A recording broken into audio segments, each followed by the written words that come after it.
మల్లికార్జున్ ఖర్గే, రేవంత్ అన్న, మహేష్ అన్న, జై హింద్. దయచేసి వక్తలందరూ కూడా 2 నిమిషాలు మాట్లాడాల్సిందిగా విజ్ఞప్తి చేస్తున్నారు. ఎందుకంటే మన రేవంత్ అన్న, మల్లికార్జున్ ఖర్గే గారు అందరూ కూడా బయలుదేరిండ్రు. ఇప్పుడు పరిగి శాసనసభ్యులు పరిగి రామ్మోహన్ రెడ్డి గారు మాట్లాడాల్సిందిగా విజ్ఞప్తి చేస్తున్నాను. సామాజిక న్యాయ సమర బేరీ కార్యక్రమానికి విచ్చేసినటువంటి నా ప్రాణ సమానమైనటువంటి కాంగ్రెస్ పార్టీ కరడుగట్టిన కార్యకర్తలందరికీ పేరు పేరున నమస్కారం తెలియజేస్తున్నాను. మీనాక్షి నటరాజన్ గారు మన తెలంగాణ రాష్ట్రానికి కరడుగట్టిన కాంగ్రెస్ కార్యకర్తగా జీవితాన్ని ప్రారంభించి మరోసారి తెలంగాణలో కాంగ్రెస్ ప్రభుత్వాన్ని తీసుకోవడానికి విచ్చేసినందుకు వారికి అఖండ స్వాగతం తెలియజేస్తూ, అదేవిధంగా మహేష్ కుమార్ గౌడ్ గారు పిసిసి అధ్యక్షుల నేతృత్వంలో ఈ రోజు బీసీలకు సామాజిక వాదం తీసుకురావాలని మన కాంగ్రెస్ పార్టీ నేతృత్వం లోపల అఖిల భారత కాంగ్రెస్ పార్టీ అధ్యక్షులు మల్లికార్జున్ ఖర్గే గారు నిన్నటి నుంచి ఈ రోజు ఉదయం నుంచి సాయంత్రం వరకు ఏ విధంగా కాంగ్రెస్ పార్టీని మరోసారి అధికారంలోకి తీసుకురావాలని చెప్పి గ్రామ స్థాయి కార్యకర్తలతో, మండల స్థాయి కార్యకర్తలతో, జిల్లా స్థాయి కార్యకర్తలతో, శాసనసభ్యులతో అందరితో కూడా మాట్లాడటం జరిగింది. ముఖ్యంగా మనం గమనించాలి, గత శాసనసభ ఎన్నికలకు ముందు రాహుల్ గాంధీ గారు, సోనియా గాంధీ గారు, ఖర్గే గారు అందరు కూడా విచ్చేసి మనం 6 గ్యారెంటీలు ఇస్తాం, ఈ 6 గ్యారెంటీలు అమలు చేస్తామంటే మనమందరం కూడా కలిసి పల్లె పల్లెకు వెళ్ళి ఇంటింటికి వెళ్ళి ప్రచారం చేసినాం. ఇందిరమ్మ ఇల్లు కట్టిస్తాం, రోటీ కపడా మకాన్, తినడానికి తిండి, ఉండడానికి ఇల్లు, కట్టుకోవడానికి బట్ట, పేదవాళ్ళ కనీస అవసరాలు ఏ విధంగా అయితే ఇందిరమ్మ చెప్పిందో దాన్ని నిజం చేస్తామని చెప్పినాం.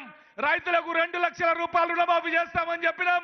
చెప్పిన మాట ప్రకారం 21,000 కోట్ల రూపాయలు రుణమాఫీ చేసినాం. దేశవ్యాప్తంగా ఏ రాష్ట్రంలో ఏ ముఖ్యమంత్రి చేయని విధంగా మన గౌరవ ముఖ్యమంత్రి రేవంత్ రెడ్డి గారు 21,000 కోట్ల రూపాయలు రుణమాఫీ, 2 లక్షల రూపాయల వరకు మాఫీ చేసిండు. అదే విధంగా మనం రైతు భరోసా కింద మొన్న జరిగినటువంటి 9 రోజులు 9,000 కోట్ల రూపాయలు ప్రతి రైతు ఖాతాలో కూడా, ఎంత భూమి ఉన్నా సరే, సన్నకారు రైతు అయినా పెద్ద రైతు అయినా సరే వారందరికీ కూడా మనము 12,000 రూపాయలు ఏడాదికి ఇచ్చే విధంగా 6,000 రూపాయలు వేసినాం. ఇంకొక 5-6 నెలలు అయితే మళ్ళీ ఒక 6,000 రూపాయలు వేయబోతున్నాం. ఆ రోజు రాజశేఖర రెడ్డి గారు ఉన్నప్పుడు వ్యవసాయానికి ఉచిత కరెంట్ ఇస్తే దాన్ని 16,000 కోట్లు పెట్టి కొనసాగిస్తున్నాం. మళ్ళీ అదేవిధంగా ఇంటికి కరెంటు ఉచితంగా ఇస్తున్నాం, ఇంటింటికి గ్యాస్ సిలిండర్ ఇస్తున్నాం, మహిళా సోదరిమణులకు ఆర్టీసీ బస్సులో ఉచిత ప్రయాణం కల్పించినాం. ఈ విధంగా ఎన్నో పథకాలు గత ప్రభుత్వంలో, బీఆర్ఎస్ ప్రభుత్వంలో ఒక్క ఇంటి బెడ్రూమ్ 2 బెడ్రూమ్ల ఇల్లు కట్టిస్తా అని ఆడ కూడా ఆ ఊర్లో కూడా 2 బెడ్రూమ్ల ఇల్లు కట్టియాలి. మన నాయకుడు రేవంత్ రెడ్డి గారు ఏం చెప్పినట్టే, ఏ ఊర్లో ఇందిరమ్మ ఇల్లు ఉన్నాయో ఆడ కాంగ్రెస్ పార్టీని గెలిపియని రేపు జరిగే స్థానిక సంస్థల ఎన్నికలు అని చెప్పిండు. మీకు తెలుసు, మన గ్రామాల లోపల గతంలో ఇందిరమ్మ ఇల్లు కట్టినాం, మళ్ళీ ఇప్పుడు 3,500 ఇల్లు కడుతున్నాం. పొంగులేటి శ్రీనివాసరెడ్డి గారిని అడిగిన, అన్న ఇంకొక 3,500 ఇల్లు ఇవ్వాలంటే ఇంకొక వారం 15 రోజులల్లా ఇంకా 3,500 ఇల్లు ఇస్తాడు. 7,000 ఇల్లు అంటే 5 లక్షల రూపాయలు ఒక్కొక్క ఇల్లు, 350 కోట్ల రూపాయలు ఒక్కొక్క నియోజకవర్గానికి వస్తుంది. రుణమాఫీ కింద 300 కోట్ల రూపాయలకు ఆల్రెడీ ఒక్కొక్క నియోజకవర్గానికి వచ్చింది. ఆల్రెడీ మనం రైతు భరోసా కింద 100 కోట్ల రూపాయలు ఒక్కొక్క నియోజకవర్గానికి ఇచ్చినాం. భూమి లేని నిరుపేద రైతులకు కూడా ఇందిరమ్మ ఆత్మీయ భరోసా కింద 12,000 రూపాయలు ఇవ్వడం జరుగుతుంది. ఈ విధంగా గతంలో ఏ ప్రభుత్వం చేయని కార్యక్రమాలని మన కాంగ్రెస్ ప్రభుత్వం రాహుల్ గాంధీ గారి నేతృత్వం లోపల ఏ విధంగా అయితే మనం పాదయాత్రలు చేసినాం. జిల్లా కాంగ్రెస్ పార్టీ అధ్యక్షుడిగా నేను కొడంగల్, తాండూరు నుంచి కొడంగల్, పరిగి, వికారాబాద్ ఏ విధంగా అయితే రాహుల్ గాంధీ గారు మనకు భారత్ జోడో యాత్ర చేసిండో దాన్ని చేసుకొని మనం అధికారంలోకి వచ్చినామో, మీరందరూ కూడా పల్లె పల్లెలో ఇంటింటికి వెళ్ళి కాంగ్రెస్ ప్రభుత్వం చేసిన కార్యక్రమాలు తీసుకొచ్చి స్థానిక సంస్థ ఎన్నికల్లో కాంగ్రెస్ పార్టీని గెలిపించాలని కోరుతూ సెలవు తీసుకుంటున్నాడు. జై కాంగ్రెస్. అందరూ కూడా చేతులు లేపి చెప్పాలి, చేతులు లేపండి. జై కాంగ్రెస్. చేతులు లేపి మరోసారి జై కాంగ్రెస్. ధన్యవాదాలు. ఇప్పుడు భువనగిరి పార్లమెంట్ సభ్యులు చామల కిరణ్ కుమార్ రెడ్డి గారిని మాట్లాడాల్సిందిగా విజ్ఞప్తి చేస్తున్నా.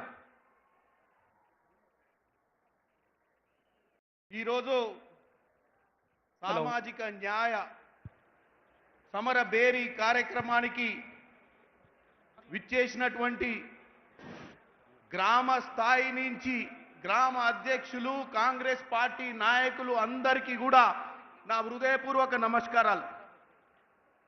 ఇదే ఈరోజు వచ్చినటువంటి పెద్దలందరికీ పేరు పేరున ఇక్కడ ఉన్నటువంటి మంత్రివర్యులు, శాసనసభ్యులు, కార్పొరేషన్ చైర్మన్లు, జిల్లా ప్రెసిడెంట్లు మరియు కార్యవర్గ సభ్యులు కాంగ్రెస్ పార్టీ అందరికీ కూడా ఈరోజు ఈ కార్యక్రమం ముఖ్యంగా మీరు ఇది గుర్తుపెట్టుకోవాలి.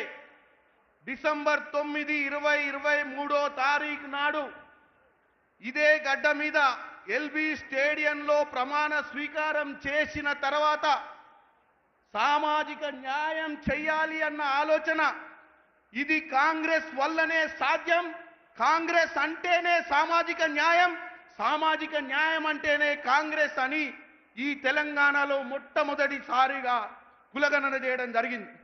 మీ అందరికీ తెలుసు, మిగులు రాష్ట్రం 2014లో కేసీఆర్ గారు ముఖ్యమంత్రిగా ఉండే 2009 డిసెంబర్ 2023 నాడు మన ముఖ్యమంత్రి రేవంత్ రెడ్డి గారు 8 లక్షల కోట్లు అప్పైన రాష్ట్రానికి ముఖ్యమంత్రి అయ్యి కూడా ఇచ్చిన గ్యారెంటీలు నెరవేర్చాలి అన్న ఒక్క పట్టుదలతోటి మొదలు పెడితే ఉచిత బస్సు, 200 యూనిట్ల కరెంటు, రైతు రుణమాఫీ, రైతు భరోసా, సన్న బియ్యము, భూభారత్, ఒక్కరోజు కూడా సెలవు తీసుకోకుండా పనిచేస్తున్నటువంటి పరిస్థితి. మీ అందరికీ ఒకే ఒక విజ్ఞప్తి, ఇవాళ రాష్ట్ర వ్యాప్తంగా నలుమూలల నుంచి మీరందరూ వచ్చారు. మేమందరం 2023-24 ఎన్నికలలో గెలిచి ఇక్కడ ఉన్నాం. ఇంకో నెల 2 నెలలలో లోకల్ బాడీ ఎన్నికలు వస్తున్నాయి.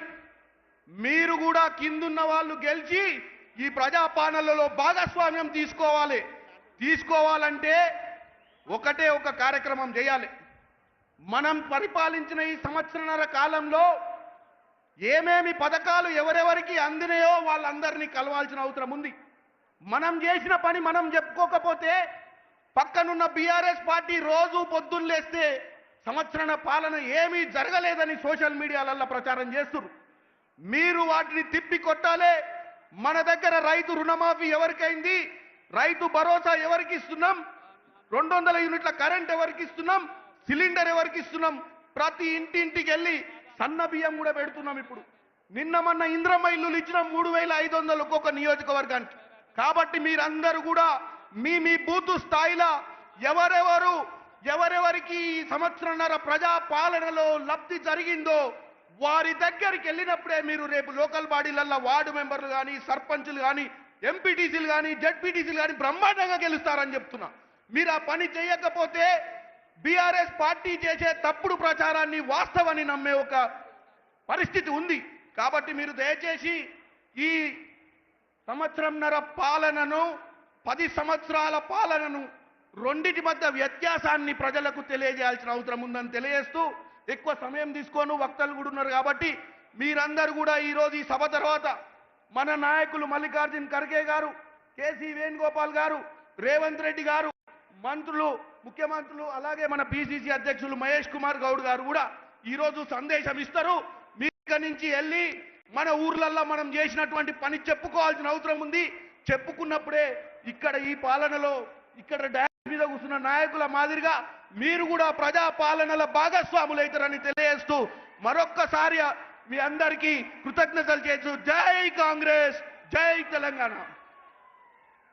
ఇప్పుడు మాజీ మంత్రివర్యులు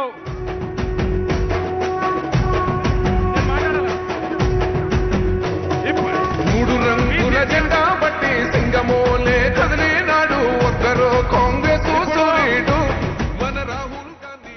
ఇప్పుడు గౌరవనీయులు పెద్దలు, సామాజిక న్యాయ యోధుడు, భారత ప్రజాస్వామ్య శక్తి చిహ్నమైన ఏఐసిసి అధ్యక్షులు మల్లికార్జున్ ఖర్గే గారికి, పెద్దలు ఏఐసిసి జాతీయ ప్రధాన కార్యదర్శి పెద్దలు కేసీ వేణుగోపాల్ గారు,